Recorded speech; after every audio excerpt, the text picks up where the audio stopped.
இயக்குனர் சுந்தர் சி இயக்கத்தில் ACS Arunkumar Benzz media private limited மற்றும் Khushbu Avni cinemax private limited இணைந்து தயாரித்திருக்கும் திரைப்படம் அரண்மனை 4. இப்படத்திற்கு ஹிப்ஹாப் தமிழா ஆதி இசையமைத்துள்ளார். இதில் சுந்தர் சி, தமன்னா, ராஷி கண்ணா, யோகி பாபு, கோவை சரளா, பிடிவி கணேஷ், சந்தோஷ் பிரதாப் மற்றும் பலர் நடித்துள்ளனர். அரண்மனை 4 படத்தினுடைய ஆடியோ லான்ச் சமீபத்துல நடந்திருக்கு. நம்ம சென்னை மக்களுக்கு நமஸ்காரம். உங்களுக்கு ட்ரெய்லர் பிடிச்சிருக்கா?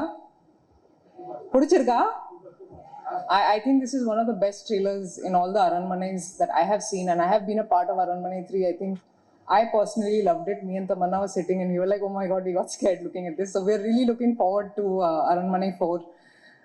எனக்கு ஹாரர் காமெடி ஃபில்ம்ஸ் ரொம்ப ரொம்ப பிடிச்சிருக்கு ஆக்ட் பண்ணுறதுக்கு அண்ட் பார்க்குறதுக்கு. So I am a huge horror genre fan. முதல்ல அரண்மனை 3 அண்ட் இப்போ அரண்மனை 4 எல்லாமே it has been a wonderful experience. Story wise எல்லா அரண்மனை ஃபில்ம்ஸை விட எந்த ஸ்டோரி பெஸ்ட்னு நினைக்கிறேன். ஸோ அரண்மனை 4 உங்கள் எல்லாருக்கும் ஒரு நல்ல சம்மர் ட்ரீட்டாக கண்டிப்பாக இருக்கும். இப்போ horror comedy direction I feel is the toughest thing to do, and our Sundar C sir, I think he's the master of that craft. So you've done such a fabulous job, and sets la he's always like very cool. You feel like, I mean, there is a lot of stress on a horror film set, but I've always seen him being very cool, and that helps us as artists.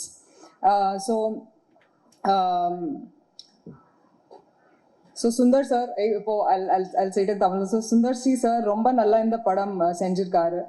And about Tamanna, we've padathula already we've worked in Telugu, and ipo Tamil la kuda I think people are looking forward to the song specifically. Kandipa enga rendu peroda dance ungalku oru nalla treat ah irukum for sure. I personally love that song, and hip hop Tamiza, I feel like BGM romba mukyam or horror film ku, and I think he's done a great job with songs, with the BGM, with the RR. I mean, it elevates the film, so thank you for that. Cinematography is romba mukyam, and I want to thank sir for making us look great, for giving us the chills. Thank you, Kicha sir, wherever you are. Where are you, sir? Thank you, sir. Thank you for that. And for all my co-stars, Yogi Babu sir, Sarla ma'am, I've had more scenes with them. Thank you for being such wonderful co-actors. Adhe Madri, Khushbu ma'am, romba thank you for always being a big support and always pushing us and telling us how lovely we look and how lovely we perform. It means a lot to us. And honesta, எனக்கு இந்த படத்துல இருக்கிற character, story, thrill, horror செம்ம என்டர்டெயின்மெண்ட்டாக இருக்குது. So கண்டிப்பாக தியேட்டரில் போய் பாருங்கள். I think it be a great support to us, beat in Telugu, beat in Tamil, beat in Hindi. Now it's going bigger, and I feel Aranmane 5 will also be bigger than Aranmane 4. That's how it's always been. So thank you so much to the media, to everybody who's here today to support us, and we hope that you guys like the film when it releases. Thank you நன்றி. வரும்போது தான் இவங்களை பற்றி நினச்சிட்டே வந்தேன். இந்த படத்தில் 3 character தான், ஏன்னா இவர் இருக்காங்கன்றதுனால கண்டினியூஸ் டேட் வாங்கி இந்த படத்தை பண்ணாங்க.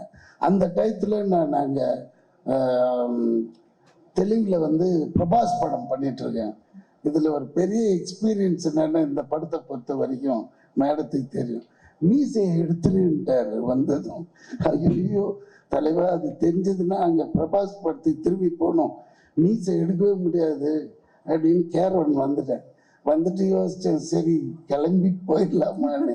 ஆனால் தலைவனோட பாச வலை பிடிச்சி இழுத்துட்டேன்.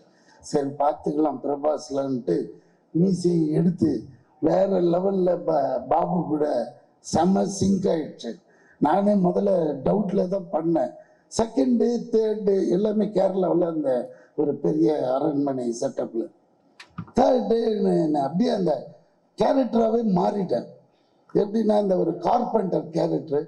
அப்போ தான் 4th டே போய் சொல்லிட்டேன், sir I am very sorry, உங்களை தப்பாக நினச்சிட்டேன், ஏதோ பழிக்கு பழி வாங்குற மாதிரி இருந்தது நினச்சி எடுக்க சொன்னி. ஆனால் உண்மையிலே இப்போ ஃப்ரேமில் பார்க்க எனக்கே அது வேறு மாதிரி இருக்குது, நான் தானான்றது டவுட்டாக இருக்குது. ரொம்ப தேங்க்ஸ்ன்னு சொல்லி அதை பண்ணிட்டேன். இதில் என்ன பெரிய பியூட்டினா, 5 நாள் 8 நாள் 10 நாள் 10வது நாள் பிரபாஸ் உண்மையிலேயே அங்கே வந்துட்டாரு. டேட் கேட்குறாங்க. நான் இங்கே முடியாதுன்ட்டு இங்கே ஏன்னா மேடத்தோட டேட் போயிட்டு வந்துட்டு பிடிச்சி அந்த 1 டேக்கு அந்த மேனேஜர் அங்கேருந்து கிளம்பி வந்துட்டான், இவன் கேரளாவில் தான் இருக்கிறானா அப்படின்ட்டு. இவன் வந்தபோது என் மீசையை பார்க்கக்கூடாது, ஏன்னா அது ஒரு பெரிய வில்லங்கம் ஆயிடும். ஐயோ மீசை இல்லாமல் இருக்கிறான்னு கூப்பிட்டு சொல்லிட்டு அந்த பிரபாஸ் டைரக்டர் செத்துருவான்.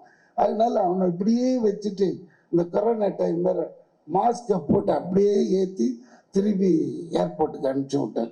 ஸோ அந்த அளவுக்கு இந்த படம் நிஜமாவே முதல்ல அப்படி இருந்து, ஆனால் போக போக அப்புறம் டப்பிங் பேசின உடனே உண்மையிலே எனக்கே இந்த படம் பார்க்கணுன்ற ஒரு உணர்வு வருது.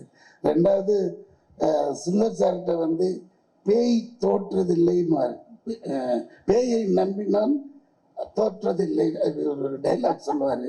அது உண்மையிலேயே பேய் படம்னு பார்க்கும்போது நம்ம என்ன ஃபீல்ல இருந்தால் டங்குன்னதும் அப்படியே கிருன்னு ஆயிடுது. ரொம்ப நல்லா இருக்கு. அதே மாதிரி அவருக்கு எப்படி இருந்தாலும் 100-120 வருஷம் வாழ்வார். ஏன்னா அதுக்கு ஒரு ரீசன் அவரோட மனைவி. இந்த மாதிரி மனைவி எல்லாருக்கும் கிடைச்ச ஜப்பான் மாதிரி எல்லாம் 120 இயர்ஸ் வாழலாம். ரொம்ப டஃப், அது கிடைக்காது. அந்த விதத்தில் அவர் ரொம்ப luck. So all the best sir. நீங்கள் இப்போ ஆரம்பிக்கலாமா? எல்லாருக்கும் வணக்கம். ஏன்னா அவனி சினிமேக்ஸ் இந்த கம்பெனியில் நான் ஒரு கம்பெனி ஆர்டிஸ்டாக தான் நான் ஃபீல் ஆகுறேன். ஏன்னா இந்த படத்தில் வந்து இது ஒரு பெரிய கூட்டம், ஆனால் ஒரே ஒரு சிங்கம் மட்டும்தான் இருக்கும். அவர் தான் இயக்குனர் சுந்தர் சி சார். என்ன அப்படின்னா எல்லாரையும் கரெக்டாக ரோன் பண்ணுவார். அவர் சும்மா தான் உட்காந்துட்டு இருப்பாருன்னு நினைப்போம், ஆனால் டக்குன்னு பார்த்தா நீங்கள் இந்த இடத்துல தப்பு பண்ணிட்டீங்க அப்படின்வாரு. நிஜமாவே நம்ம ஒத்துக்கலாம்னா கூட போட்டு காமிச்சிட்டுவாரு. ஸோ அந்த அளவுக்கு ஷார்ப்பு. அதாவது ஒரு இன்னைக்கு இருக்கிற காலகட்டங்களில் ஒரு இயக்குனர்கள் இந்த மாதிரி ஒரு டைமிங்கு, அந்த ஷார்ட்ஸ் பிரிக்கிறது, அந்த வேலை வாங்குறது, இந்த மாதிரி டைரக்டர்ஸ் ரொம்ப கம்மி. அதெல்லாம் இந்த வரிசையில் இப்போதைக்கு முதல் இடம் வந்து சுந்தர் சி சார் அவர்கள் தான். ஆமாம், ஏன்னா அவர் கூட நடிக்கும் பொழுது நமக்கு கொஞ்சம் எனக்கு பயமாக தான் இருக்கும். திடீர்னு திட்டிடுவார் இல்லை சார்? ஆமாம், ஏன்னா என்ன கரெக்டாக அவர் எதிர்பார்க்கறது வரணும். அதுபோல் அவருடைய கோ டைரக்டர்ஸ், அசிஸ்டன்ட் டைரக்டர்ஸும் எல்லாருமே அவருக்கு கரெக்டாக நூல் பிடிச்ச மாதிரி கரெக்டாக இருப்பாங்க. ஸோ இந்த யூனிட் கூட ஒர்க் பண்ணுறது எனக்கு ரொம்ப ரொம்ப சந்தோஷமாக இருக்குது. எல்லாருக்கும் வணக்கம். இந்த படத்தில் எனக்கு வாய்ப்பு கொடுத்த சுந்தர் சார், அப்புறம் மதன் சார், ப்ரொடியூசர்ஸ் எல்லாருக்கும் நான் நன்றி தெரிவிச்சுக்கிறேன். கலகலப்பு ஒன்றில் வந்து எப்பவுமே எல்லா இன்டர்வியூலையும் சொல்லியிருக்கேன். நான் கலகலப்பு ஒன்று பண்ணும்போது, நான் கிளம்பும்போது சார் வந்து என்னை பார்த்து ஒன்று சொன்னார். உக்காந்துருந்தார் சார். உக்காந்துருக்கும்போது நான் என்ன பண்ணேன், அவரை பார்த்துட்டு சார் இதுமாதிரி நான் முடிஞ்சிச்சு சார், நான் கிளம்புறேன் அப்படின்னு சொல்லி சார்கிட்ட சொன்னேன். அப்போ சொல்லும்போது சார் சொன்னார், யோகி பாபு நீங்கள் நடந்து வரும்போது உங்கள் தலைக்கு பின்னாடி ஒரு சக்கரம் சுத்துச்சு அப்படின்னு. அந்த சக்கரம் வந்து சார் எப்படி சொன்னாரோ அதே மாதிரி கடைசி வரலும் இந்த தமிழ் சினிமாவில் நான் இருக்கிறவரெல்லாம் அந்த சக்கரம் சுற்றிட்டே இருக்கும்.